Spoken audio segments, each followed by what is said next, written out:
이사야 61장 6절. 이사야 61장 6절. 한 절만 같이 읽겠습니다. 오직 너희는 여호와의 제사의 일컬음을 받을 것이라. 사람들이 너희를 우리 하나님의 봉사자라 할 것이며 너희가 이방 나라들의 재물을 먹으며 그들의 영광을 얻어 자랑할 것이니라. 아멘. 같이 인사하겠습니다. 주의 이름으로 잘 될 것입니다. 더 잘 될 것입니다. 끝없이 잘 될 것입니다. 아멘. 예배 자리에 함께 하신 여러분, 잘 되시되 끝까지 잘 되실 줄로 믿습니다. 인정을 하고 인정받는 것이 얼마나 중요한지 모릅니다. 특히 자녀들이 행복하고 또 멋진 그런 성공적인 인생을 살아가기를 원한다면 부모님들은 끊임없이 자녀를 인정하고 칭찬하고 격려하고 하는 그런 말을 해야 합니다. 말이 씨가 된다라고 하는 그런 속담이 있죠. 그러니까 성장 과정에서 부모에게 축복을 받고 인정을 받고 자란 그런 아이들이 훌륭한 인물이 되지만, 그러나 늘 부모에게 욕먹고 부정적인 이야기를 듣고 한 아이들이 대부분 다 좋지 않게 자라는 것입니다. 그래서 대모의 선봉정에 서가지고 막 때려부시고 하는 아이들은 다 가정이 좋지 않은 아이들이 대부분입니다. 그러니까 뭐 존속살인범이나 다 조사해보면 가정이 별로 안 좋은 거잖아요. 그래서 우리가 물론 성격 형성이 최고위층, 최고 부자, 명예, 권력 다 가진 사람들, 그런 사람들의 자녀들, 그리고 중산층의 자녀들, 뭐 나누는 게 그렇지만 힘들고 어렵게 사는 사람들의 자녀들 성격 형성이 어디가 잘 될까요? 중산층이에요. 중산층이에요. 그런데 우리는 중산층이 아닌데 중산층으로 착각하면서 살아가요. 그러니까 중산층 되려면 우리나라에서 최소한 월 한 달에 600~700만 원은 벌어야 중산층이 될 수 있는 거예요. 그냥 우리는 하층하고 중산층하고 왔다 갔다 하면서 그냥 살아가고 있는 거죠. 그렇게 살아가고 있는 건데, 성격 형성이 중산층이 제일 좋고 그 다음에 위층이 최고위층이, 그 다음 성격 형성, 그리고 하위 그룹이 성격 형성이 제일 잘못되는 것입니다. 그래서 우리는 잘 살아야 되는 거예요. 여러 면에서 우리가 잘 돼야 하는 것은 우리 자녀들이 잘 될 수 있도록 하기 위해서라도 우리는 잘 살아야 하는 것입니다. 우리의 미래가 행복할 줄로 믿습니다. 그러니까 자녀들한테 너는 잘 돼, 걱정하지 마. 엄마가 기도하고 있잖아. 아빠가 기도하고 있잖아. 하나님이 너를 도우실 거잖아. 너는 잘 될 수밖에 없는 아이야. 이렇게 격려를 해줘야지. 너는 어릴 때부터 싸게 놀았는데 너 못 하려고 그러냐. 뭐 이러고 그래도 요새 애들은 착하잖아요. 그리고 요새 부모님들은 심한 욕하는 사람 없어요. 옛날에는 나가 뒤지라 이놈의 새끼야. 이러고 옛날에 그랬었잖아요. 부모님들이 옛날에 많이 그랬어요. 그런 욕 많이 듣고 자랐죠. 그런데 지금 그렇게 욕하지는 않죠. 뭐가 되려고 그러냐 도대체. 이러고 막 꼭 지혜비 닮아가지고 이러고 이제. 그래서 아버지들은 이래저래 욕먹어요. 이래저래 욕먹는데 하여튼 우리가 잘 돼서, 그러니까 이제 아이들한테 인정해 주는 게 굉장히 중요하단 말이죠. 미국의 심리학자인 윌리엄 제임스가 인간은 본능적으로 인정받고 싶어하는 그런 마음을 가지고 있다 하는 그런 얘기를 했어요. 아니, 그렇잖아요. 집사님 너무나 이뻐, 장로님 어쩜 이렇게 멋있어요. 집사님 지난주보다 확 달라졌네. 머리 스타일이 너무 이쁘잖아. 이렇게 얘기를 해주는 걸 좋아해요? 아니면 집사님 왜 지난주보다 쭈그러들었어? 왜 이래? 왜 무슨 남편하고 싸움했어? 왜 그래? 아니, 그런 얘기 듣기 좋아하는 사람 아무도 없어요. 침 발린 소리를 한다 할지라도 좋은 소리를 듣기 좋아하는 거예요, 다. 그렇잖아요. 그래서 우리가 칭찬해 주는 것, 인정해 주는 것, 그런 것이 대단히 필요하다. 심지어는 하나님도 하나님으로 우리가 인정해 주는 걸 너무 원하고 계시는 거예요. 신명기 26장 16절 이하에 보면 오늘날 내 하나님 여호와께서 이 규례와 법도를 행하라고 내게 명하시나니 그런즉 너는 마음을 다하고 성품을 다하여 지켜 행하라. 내가 오늘날 여호와를 내 하나님으로 인정하고 그 도를 행하면, 그러면서 나중에 뭐라 그러냐면 너를 자기의 보배로운 백성으로 인정하시고, 그러니까 우리가 하나님을 하나님으로 인정해야 우리가 하나님께 보배로운 백성으로 인정받는다는 거예요. 그러면서 너의 칭찬과 명예와 영광과 이제 그런 얘기가 쭉 나온다고요. 그러니까 우리가 인정하는 것, 이것이 대단히 필요하다, 그렇게 생각할 수 있는데, 우리가 삶을 살아가면서 서로 인정하고 하는 일에 격려해주고 위로해주고 칭찬해주고 도와주고, 그런 것이 우리에게 필요하잖아요. 그러니까 이사야 61장이 끊임없이 이제 그 이스라엘 백성들이 바벨론 포로로 잡혀가면 어떤 상황들이 벌어지게 될 것인데, 그런데 회개하고 돌아오기만 하면 그 하나님이 성도, 성벽도, 사람들도 모두를 다 회복시켜 주시겠다 하는 그런 약속을 하고 계신단 말이죠. 그러면서 오늘 본문에 보면, 그런데 너희가 할 일이 있다. 그 할 일이 뭐냐? 하나님의 봉사자로 사는 것이다. 하나님의 봉사자로 사는 거라는, 이 봉사자라고 하는 단어가 제사장이라고 하는 그런 의미와 아주 밀접한 관계를 가지고 있는 그런 단어입니다. 자, 그러니까 하나님이 오늘 우리에게 요구하시는 게 뭐예요? 영적 제사장으로서의 삶을 우리가 살아갈 것을 요구하고 계신다. 하나님이 나에게 일을 맡기셨으면 내가 어떤 상황 가운데 있다 할지라도 그 일을 묵묵하게 감당하는 그런 삶이 우리에게 필요하다라고 하는 거죠. 독일의 유명한 철학자인 쇼펜하우가 이런 얘기를 했어요. 사람은 자기에게 스스로 무엇을 하고 살아야 되는가 라고 하는 것을 물어야 하고, 그때 정확한 대답을 할 수 있어야 된다, 그런 얘기를 했습니다. 여러분 그렇잖아요. 나는 무엇을 하면서 사는 사람인지, 나 이거 하면서 사는 사람이야, 이렇게 명쾌하게 대답할 수 있다는 거예요. 아니, 그런 질문 대답 없이 본능적으로 살아갈 수 있죠. 그저 삶을 부재하기 위해서 몸부림치며 애쓰는 생명욕이라든지, 아니면 어떻게든지 움켜쥐어야겠다고 하는 그런 물욕이라든지 성욕이라든지 여러 가지 욕구들이 있잖아요. 그런데 그런 것은 다 본능인데 그건 짐승도 가지고 있는 거예요. 그렇기 때문에 우리가 본능적 욕구만 가지고 살아간다고 한다면 짐승과 다를 게 뭐가 있겠냐 이 말이죠. 오히려 짐승은 죽어서 고기라도 남기고 가죽이라도 남기는데, 인간은 남기는 게 아무것도 없잖아요. 그래서 짐승만도 못하다 하는 그런 이야기를 우리가 하는 것이 아닌가. 돈만을 위해서 살면 수전도가 되는 것 아니겠습니까? 권력, 명예욕만 가지고 살면, 그러면 그건, 여러분 보세요. 우리가 정치하는 분들을 위해서 기도를 많이 해야 하는 이유 가운데 하나가, 그분들이 늘 보이는 사람들이잖아요. 보이는 사람들. 그러면 그들이 하나 되려고 애를 쓰고, 그들이 섬기려고 애쓰고, 그들이 정말 백성을 위해서 수고하고 희생하고, 그런 모습을 보여줘야 다 편하는 거 아니에요. 근데 맨날 싸워. 그럼 뭐라 그래? 기도하면서 하나님 저것들 좀 빨리 올라오라 그러세요. 이렇게 기도하는 사람이 있다 그러더라고요. 그러면 안 돼요. 더 많이 기도해 줘야지. 더 많이 기도해 주고. 그러니까 우리가 다 마찬가지예요. 가정에서도 마찬가지고, 직장에서도 마찬가지고, 다 마찬가지 아니겠습니까? 자, 이 하나님의 봉사자, 출애굽기 19장 6절에 보시면, 너희가 내게 대하여 제사장 나라가 되게 하며 거룩한 백성이 되리라, 이렇게 말씀하셨습니다. 그러니까 하나님이 위임한 권세로서 앞장서 일하는 사람들에게 하나님의 봉사자라고, 제사장이라고 하는 그런 칭호를, 사명을 허락하셨다고요. 그래서 출애굽기 28장 1절 이하에 보면, 너는 이스라엘 자손 중 내 형 아론과 그의 아들들 곧 아론과 아론의 아들들 쭉 그러면서 나를 섬기는 제사장 직분을 행하게 하되 거룩한 옷을 지어 영화롭고 아름답게 할지니, 너는 무릇 마음에 지혜 있는 모든 자 곧 내가 지혜로운 영으로 채운 자들에게 말하여 그를 거룩하게 하여 제사장 직분을 감당하게 하라, 그렇게 말씀하셨습니다. 자, 그런데 이스라엘 백성들이 제사장 나라로, 또 제사장으로 일을 못한 거예요, 잘. 그래서 메시아를 이 땅에 보내시고 예수 그리스도를 구주와 주님으로 영접하고 죄의 사함을 받고 영원한 천국을 보장받은 하나님의 자녀들에게 제사장이라고 하는 그런 이름을 주신 거라고요.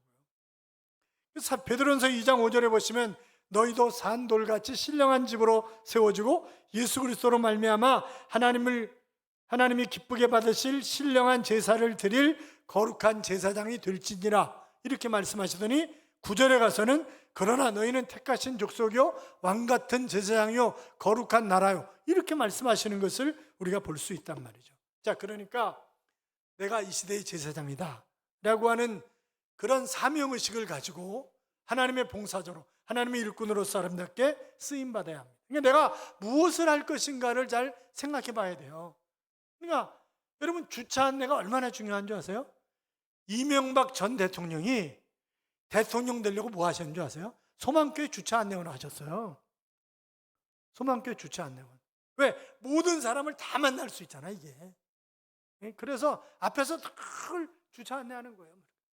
또 음대 학장도 자기 지휘 전공인데 이게 딱 맞는다는 거예요. 주차 안내하고. 그러니까 내가 뭘 할 건지 잘 한번 생각을 해보세요. 알버트 슈바이처가 여러분 잘 아시잖아요. 이 사람이 어느 날 아프리카 갔다가 의사도 없이 병원도 없이 너무 고통스러워하는 것을 보면서 내가 의사가 되어 아프리카로 와야 되겠다, 그런 생각을 한 거예요. 그는 이미 신학자요, 음악가요, 철학자요, 이미 훌륭한 인물로 존경받는 그런 상황이었습니다. 그런데 그가 의사 공부를 해가지고 아프리카로 온 거예요. 그리고 열심히 봉사를 했죠. 그래서 그가 괴테상도 53세에 괴테상을 받고 76살에 그 어렵다는 아카데미 프랑세스의 회원이 되었고 77살에 노벨 평화상을 받았습니다. 그런데 노벨 평화상 받으면, 노벨상 받으면 상금이 따라오잖아요. 그 상금 가지고 나 혼자 촌을 세워가지고 또 섬기는 거예요.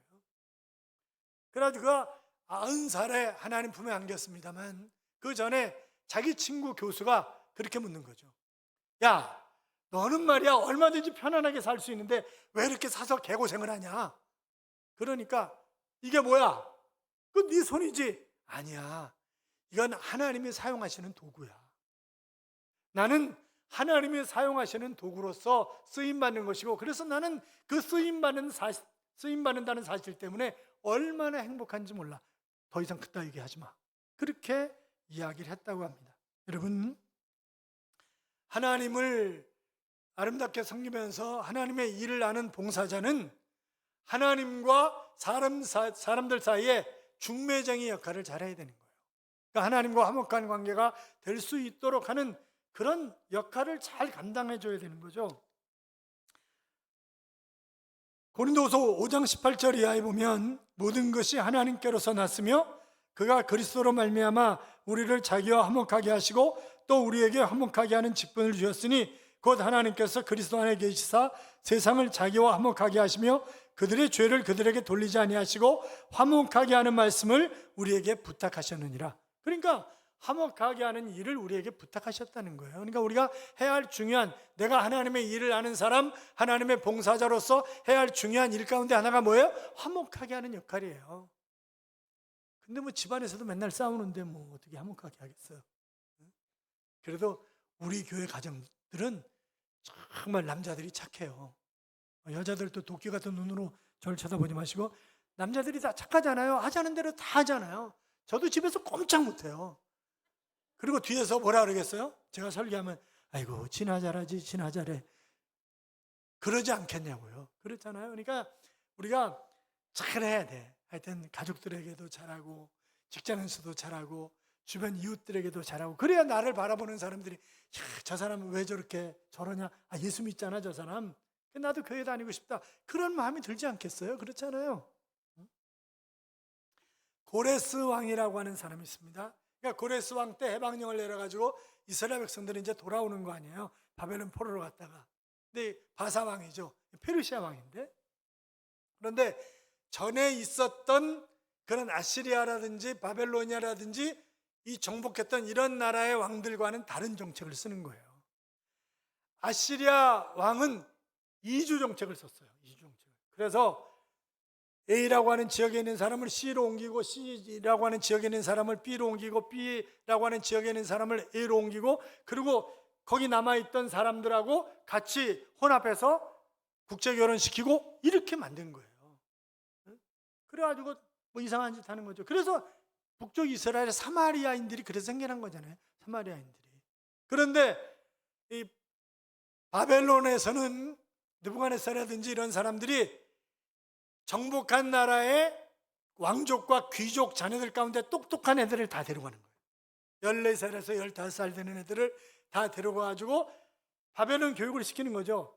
그래가지고 내 사람으로 만드는 거예요. 내 사람으로 만들어서 자기 일도 하게 하고 또 그 정복한 나라로 다시 보내가지고 그들을 다스리도록 그렇게 만드는 역할을 하는 거예요.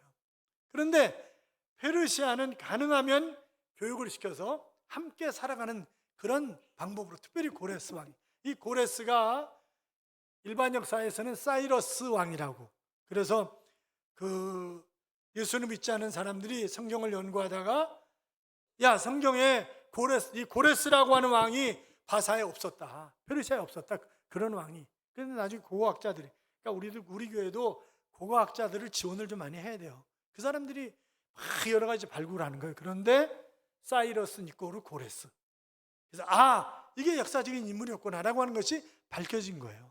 근데 이 왕이 정말 좋은, 그래서 자기 다 포로로 잡혀왔던 사람들은 본국으로 돌아가라고 하는 해병령을 내린 거잖아요. 그러면서 한 왕에게 그랬답니다. 그 붙잡힌 왕에게, 그대는 내가 그대에게 자유를 주고 백성들을 돌려보내면, 그러면 어떻게 해주겠는가? 제 재산의 절반을 드리겠습니다. 저희 나라에 재산이 참 많이 있습니다, 집 것이. 그래? 그 감사한 일이네. 그러면 자네 자식들도 다 낳아주면 어떻게 하겠나? 나머지 반도 드리겠습니다. 이렇게 얘기를 한 거예요. 그래?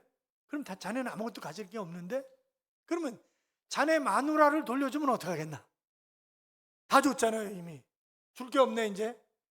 가만히 생각하다가 폐하께서는 저를 많이 봐주셨고 보호해 주셨고 사랑해 주셨습니다.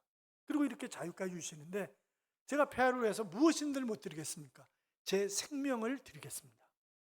그랬더니 고레스가 웃으면서 다 데리고 가라고, 가족들도 그렇고 자네 백성들도 그렇고 다 데리고 가라고 했다고 하는 그런 이야기가 있습니다. 여러분, 내가 은혜 받으면 얼마든지, 고레스는 이방 왕이고 하나님을 모르는 왕이지만 하나님이 그를 들어 쓰신 거 아니에요?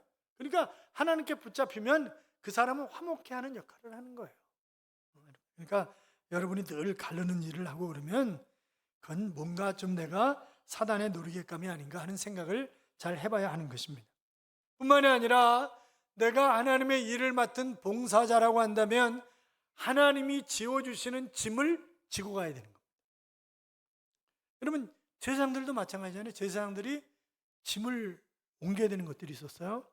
그러니까 고핫, 무라리, 또 이제 여러 가지 자손들, 게르손 이렇게 자손들이 있는데 같은 레위 자손 안에 계파가 이렇게 나눠져 있어요.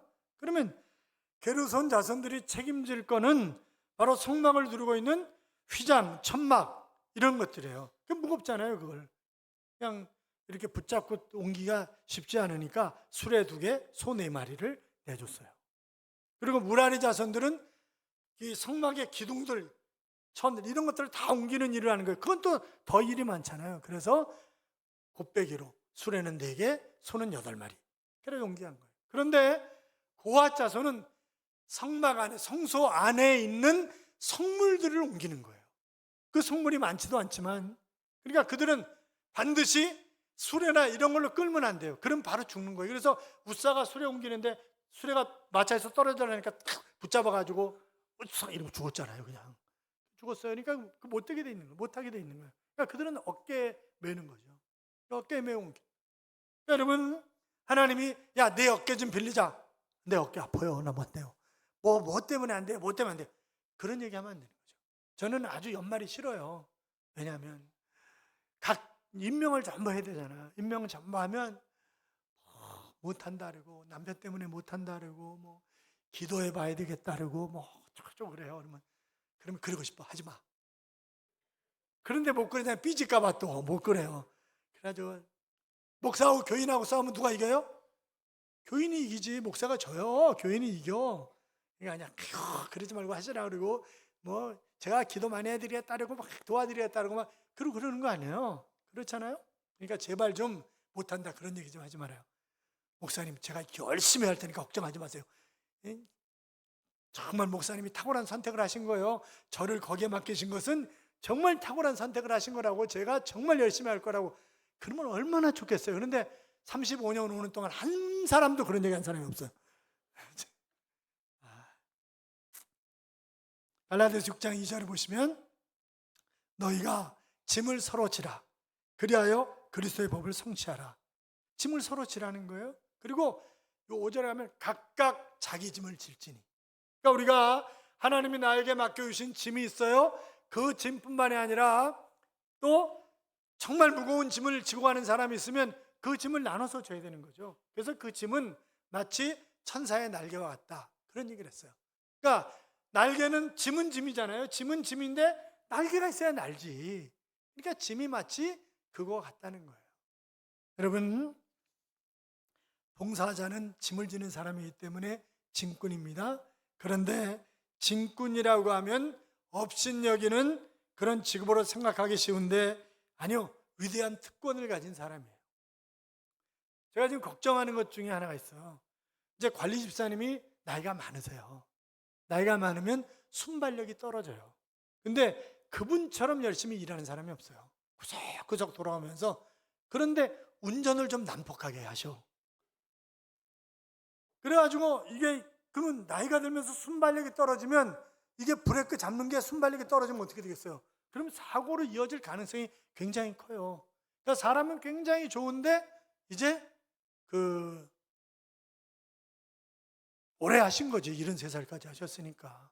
그러니까 정말 오래 하셨어요. 오래 하셨는데 근데 이제 새로운 사람을 뽑으려고 이제 냈어요. 그랬더니 한동안 냈는데도 2사람밖에 지원을 안 했어요. 2사람밖에 지원을 안 했는데 한 사람은 연세대학교 대학원 출신이야. 그리고 어느 회사에 이사를 했던 분이야. 그리고 뭐 모든 자격증을 다 가지고 있어. 스펙이 너무 좋아서 걱정해, 지금 한 사람은. 오늘 다 면접하기로 했는데 또 한 사람은 항상 그 사람은 방배동에 사시는 분이에요. 그래서 방배동에서 여기 못 온다고. 왜냐면 저희는 관리 집사님이 새벽 3시 40분까지 출근을 해야 돼요. 아니 교육자도 그날 운행 나가는 사람은 새벽 3시 40분까지 나와요. 그러면 집에도 못 갔다 오는 거예요. 운행하고 집에 못 갔다 오는 거지. 그래서 집에 못 갔다 온다고 그랬더니 자문 된다는 거예요. 자문. 교회에서 자문 된다고. 그래서 힘들 텐데. 그러고 그러더니 뭐 할 수 있다는 거예요. 맡겨만 주십시오. 저는 잘할 수 있습니다. 그러시는 거예요. 또 한 분은 대형면허 운전면허증 딴 기록이 없어. 아니 그럼 운전면허 합격해가지고 그러면 와서 운전면허 따겠다는 얘기인지 도대체 이게 구분이 좀 잘 안 가는데. 근데 지금 걱정이에요. 여러분 기도를 좀 많이 해주세요. 그러니까 우리 김상길 집사님처럼 정말 열심히 일하는 분이 쉽지 않아요. 쉽지 않습니다. 그러니까 걱정이야. 걱정. 잘 아는 사람 있으면 소개를 좀 해줘봐요. 그런데 꼭 그 사람이 된다는 건 아니냐. 그렇잖아요. 그것 때문에 삐진다고 또 삐져, 그것 때문에. 그러니까 그런 건 아니에요. 그런 건 아니니까 저는 그 일과 인정은 분명하게 구분하는 사람이에요. 제가 말씀드렸잖아요. 제 동생이 저한테 뭘 해달라는 거예요. 학교에서 뭘 할 수 있는 걸 해달라는 거예요. 제가 부탁하면 할 수 있는 일이에요, 그거. 제가 안 해요. 너 형, 동생 관계 끊어. 나한테 그런 부탁하려면. 저는 그런 건 안 합니다. 그런 짓은 절대 안 해요. 그러니까 장로님이 소개했다고 그런 거 없어. 나는 그런 거 없습니다. 그러니까 어느 교인이 소개하든지 공평하게 해서 그 사람을 저기 하는 거지. 그러니까 저는 제가 나쁜 놈이라고 그랬잖아요. 제가 나쁜 놈이에요. 왜냐하면 견적서 제일 싼 거 받아가지고 딴 데 돌려. 그래가지고 여기 막 이거보다 더 싸게 들어오라는 거예요. 이거보다 더 싸게. 그러니까 나쁜 놈 맞죠? 나쁜 놈이에요. 근데 저는 그 헌금 써야 되는 거고 교인들 저기 해야 되는 거니까 그러니까 그렇게 할 수밖에 없는 거예요. 저는 그렇게 할 수밖에 없는 거예요. 사랑하는 여러분, 주님이 나를 쓰시겠다고 하면 수고하고 무거운 짐진 자들아 다 내게로 오라. 내가 너희를 쉬게 할. 그리고 내가 주는 멍에는 쉽고 가볍다. 그러니까 우리는 무거운 짐 주님한테 맡기고 주님이 지어주시는 그런 멍에, 가벼운 멍에를 지는 거예요. 그러니까 그걸 아멘, 할렐루야, 감사합니다. 그러니까 일 맡기시면 이게 가벼운 거구나. 내가 감당할 수 있는 거구나. 그리고 감사하면서 그것을 감당해야 되는 것 아니겠어요? 헨리 모아하우스라고 하는 분이 자기가 짊어진 짐 때문에 너무 힘든 거예요. 그날도 완전히 파김치가 돼가지고 집에 들어왔는데, 그런데 이제 딸이 이제 1층에 있는 거죠. 이제 휠체어 장애 장애인이기 때문에 휠체어를 타고 있는데 엄마 어디 계시냐 그랬더니 엄마 2층에 있어요. 이제 그렇게 얘기를 하는 거죠. 그래? 그러니까 아빠 그 봉투 엄마한테 갖다 주려고 그래서 응, 엄마한테 갖다 주려고 그랬더니 그거 저 주세요. 제가 엄마 갖다 드릴게요. 너 휠체어 타고 있잖아. 2층에 어떻게 올라가 네가? 그랬더니 아빠가 나 안으면 되잖아. 아빠가 나 안으면 되잖아. 자기가 거기서 충격을 받았다는 거야. 아, 주님 안에 거하는 게 그런 거구나. 주님 안에 딱 안겨 있으면 내가 안 되지만 주님 안에 안겨 있으면 되는 것처럼. 그러니까 아이가 장애인이지만 그러나 아빠가 안으면 2층에 안고 올라가면 되는 거니까 그런 것처럼 우리가 여러 가지로 부족하지만 주님 안에 안겨 있으면 모든 것이 가능한 일인데 라고 하는 것을 자기가 깨달았다는 거예요. 사랑하는 여러분, 짐이 복입니다. 그랬더니 짐이 복인 거예요. 오늘 이런저런 얘기를 많이 하는데 그 한 생물학자가 자신의 눈으로 한낱 가벼운 짐으로밖에 안 보이는 한 가닥의 짚을 물고 개미가 가더라는 거예요. 그런데 거기 개미가 건너갈 수 없는 틈이 벌어져 있는 거죠. 그래서 야, 저놈이 못 건너가겠구나. 건너줘야 되나? 이런저런 생각을 하는데 개미도 머리를 좀 쓰나 보죠. 한참 생각을 하더니 자기가 입에 물고 왔던 그 지푸라기를 딱 틈 사이로 걸쳐 놓더래요. 그러더니 싹 건너가가지고 이제 그걸 물고 다시 가더라는 거지. 그러니까 그가 물고 있는 건 짐이지만 그 짐이 때에 따라서는 다리도 될 수 있고 그 짐이 나의 삶을 업그레이드 시켜주는 그런 것들이 얼마든지 될 수 있는 거잖아요. 그러니까 짐이라고 생각하지 말자고. 저희 건너방에서 제가 수원 살 때 저희 건너방에 추기병 장로님이 살았어요. 그때는 이제 그 결혼한 지 얼마 안 된 분이었죠. 건너방에 살았는데 그분은 전북 임실 분이었어요. 그런데 그분이 월남전에 참여할 때 여전사님이 아주 간곡하게 포켓 성경을 주면서 부탁을 한 거예요. 이거 꼭 앞주머니에 넣고 다니고 시간 있을 때마다 보고 그러라고. 왜 포켓 성경이 있잖아요. 그 신약과 시편이 들어있는 포켓 성경이 있다고. 그걸 여기 끼고 다니는 거예요. 그래도 귀찮아하지 않길래 전사님이 울며불며 부탁하신 건데 여기 끼고 다니지. 그런데 전투가 벌어진 날 총에 맞았어요. 그래서 총 맞고 쓰러진 거지. 맞고 쓰러졌는데 이제 죽었구나 그랬는데 가만히 있는데 안 죽었더래. 자기가 안 죽더래요. 계속. 이거 왜 안 죽지? 그래가지고 일어나서 보니까 성경을 다 못 두는 거야, 총알이. 그 당시에 총알이 월남전 때 이 책을 다 못 두는 거죠. 그래가지고 사는 거예요. 그 얘기를 하시면서 자기는 일평생 주님 앞에 정말 충성할 거라고. 그리고 나는 죽을 목숨 살아나고 덤으로 사는 거기 때문에 나는 수원 팔달살에서 돌을 주사라도 팔 수 있다고 그러면서 그러더라고요. 그런데 정말 주님의 일을 열심히 하셨어요. 그러니까 짐이 아니라 그 짐이 나를 살리는 것이 얼마든지 될 수 있다.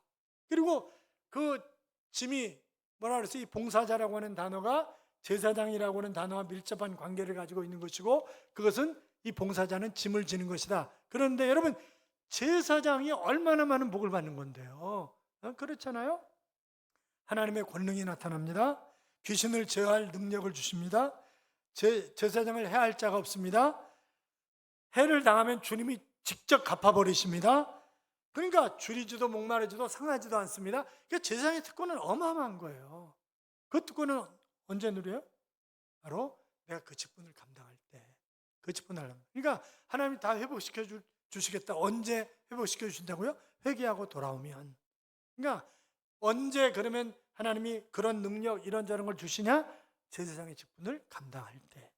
그러니까 그렇게 감당하셔서 복 있는 삶을, 능력 있는 삶을, 감사하는 삶을 살아가는 하나님의 자녀들이 되시기를 주님의 이름으로 축원합니다.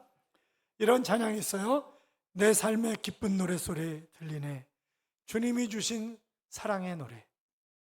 내 영의 기쁨 넘치니 주의 은혜 찬양에 감사하리 감사하리. 주님의 전에 모여 기도드릴 때 내 입술 믿음의 찬송을 부를 때 내 마음에 소망이 넘치네 라고 하는 그런 찬양입니다. 사랑하는 여러분, 그렇습니다.